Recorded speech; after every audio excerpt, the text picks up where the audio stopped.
Hey guys, I'm Dina from simplyhomecooked.com, and today I'll be showing how to make these simple, juicy, and oh so tasty pork kebabs.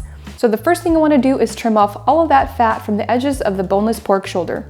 I personally like using a pork shoulder for this recipe because all that marbled extra fat just gives that meat so much more flavor. It just tastes so much better. So once you have all of the fat trimmed off, you can start chopping up your pork into large chunks. Mine are about 1.5 to 2 inches big. Keep in mind you don't want the chunks too small because you can run the risk of them drying out on the grill, so keep them quite large. Now place the cut pork into a large bowl and start adding in your garlic. I know there's about 6 cloves of garlic in here, but is there really such a thing as too much garlic? Of course not! So when grating the garlic, I love using this zester/grater. It does a really good job of getting really fine pressed garlic. So once you have your garlic in, you can start adding in your onion. I like to grate it with the fine side of a box grater. You'll need about 2.5 tablespoons, so like 1/3 of an onion. I know that there's already garlic in here and you're thinking, do we need onion? Yes, it is so important here. Believe me, there's so much flavor that comes with that onion. Do not skip this step. It tastes so good with that onion in there. All right, now you can add 2 teaspoons of salt, a teaspoon of black pepper, and 1/2 cup of red wine. If you prefer not to use wine in this recipe, the only substitute I could really think of would probably be pomegranate juice, but honestly, I really recommend the wine. It gives this dish so much flavor. And if you're worried about the alcohol, it does get cooked out during grilling. All right, last step to the marinade would be adding in 1 cup of mayonnaise. Now ideally, it'd be a lot faster to mix the meat with your hands, which I usually do with food grade gloves, but I didn't have any, so I'm gonna spare you the torture and use a spoon. I know quite a few people that would cringe at that, and you know who you are. So I just use a spoon, but ideally it'd be a lot faster to just use your hands.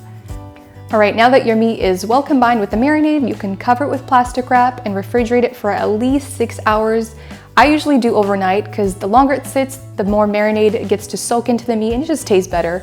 So if you're short on time, you could just do 6 hours. It's still gonna taste great. Now before we start prepping the vegetables, you wanna soak your wooden skewers in some cold water for about 30 minutes to an hour. This is just gonna really help prevent them from burning while they grill. Now let's start chopping up the vegetables. You'll need 2 red bell peppers, 2 green bell peppers, and 1 red onion.